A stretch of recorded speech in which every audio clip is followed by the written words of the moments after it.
Assalamualaikum warahmatullahi wabarakatuh.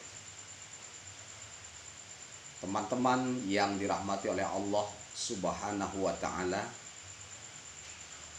dimanapun Anda berada dan siapapun yang menonton video saya ini. Teman-teman, ada jin yang bisa mencuri uang, dan sangat bisa. Nggak usahkan uang, istana pun bisa digeser oleh jin, ya. Apalagi sekedar uang, berapalah beratnya uang. Harta benda, barang itu pun bisa dicuri oleh jin. Buktinya ada kursi bisa bergeser-geser di malam hari, ya. Ada meja bisa bergeser-geser, ada barang bisa terbanting. Jadi jin bisa membuat atau menggeser-geser barang yang sekalipun barang itu berat. Apalagi sekedar uang. Berapalah beratnya uang, teman-teman yang dirahmati oleh Allah Subhanahu wa Ta'ala. Nah, salah satu bahayanya bagi seseorang yang pernah berurusan sama dukun, urusan apapun dia, mungkin urusan berdagang, barangkali belakangan ini dagangnya sunyi, pembelinya kurang, omset menurun, akhirnya tidak jarang di antara kaum muslimin mereka mencari dukun, memohon bantuan kepada dukun agar dagangannya laris.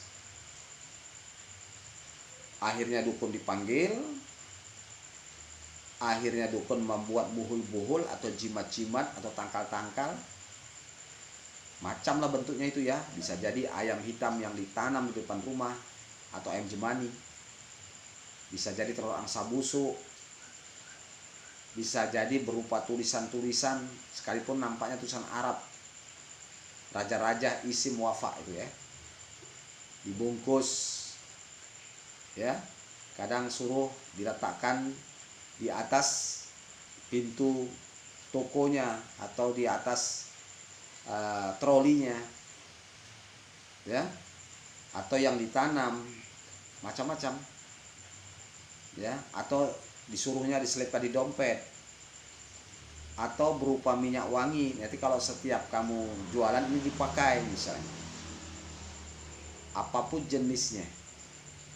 Nah, teman-teman yang dirahmati oleh Allah Subhanahu wa Ta'ala, salah satu bahayanya ketika dukun meletakkan jimat tangkal di rumah kita. Bahayanya tahu?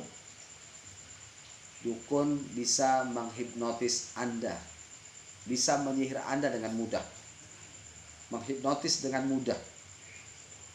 Dari mana bisa mudahnya? Karena dia sudah pasang sinyal, pasang tower di rumah kita.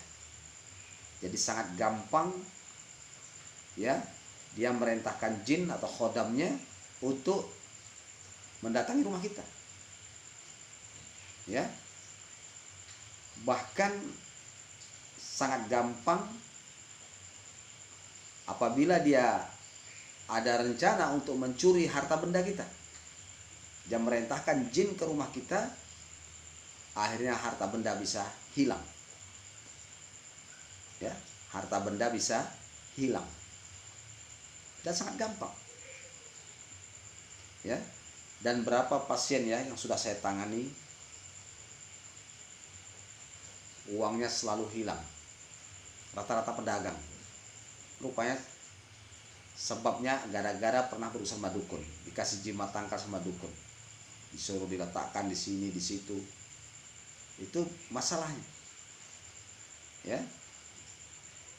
Jadi dukun itu juga namanya juga penyihir, ya. Dia bisa menyihir, mengirim jin ke rumah kita untuk mencuri harta benda kita, padahal sudah disimpan rapi-rapi.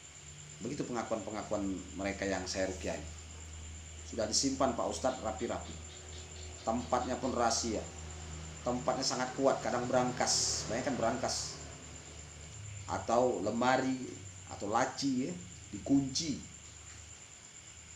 tidak ada rusaknya kuncinya, tapi duitnya selalu berkurang.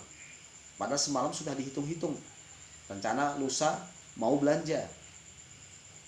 Begitu mau belanja, hilang 700.000, hilang 1 juta, hilang 300. Dan itu sering bolak-balik.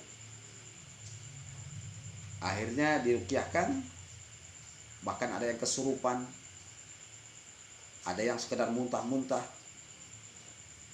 Selusur punya selusur, karena pernah berurusan dengan dukun. Ya, ini jadi masalah teman-teman yang dirahmati oleh Allah Subhanahu wa taala.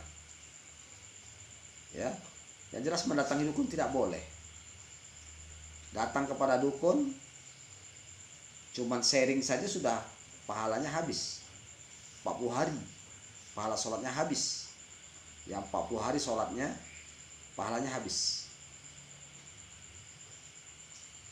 Sabda Nabi, man ata arafan fasa'alahu an sa'ilam tuqbalu sholatan arba'ina yauman. Barang siapa mendatangi dukun atau peramal, bertanya saja tentang sesuatu kepadanya, sholatnya tidak diterima selama 40 hari. Jadi ini bukan perkara kecil. Nah, setiap yang dilarang oleh Allah Subhanahu wa taala pasti ada mudaratnya, pasti ada bahayanya. Ya, pasti ada bahayanya. Oleh karena itu tinggalkan dukun, tinggalkan tangkal jimat. Kalau ada, bakarkan. Maka siapa yang pernah saya ruqyah, kalau ada jimat tangkalnya itu pasti insya Allah ya, saya bakar semua. Kenapa? Ini penting. Karena itu sinyal-sinyal setan, sinyal-sinyal dukun untuk menyihir Anda. Ya, bahkan kalau ada yang kesurupan susah keluar setannya itu. Makanya bakar semua. Insya Allah kalau itu dilakukan, ya setan akan melemah. Karena setan itu memang lemah ya. Demikian saja teman-teman ya. Mudah-mudahan video ini bermanfaat. Barakallahu fikum. Assalamualaikum warahmatullahi wabarakatuh.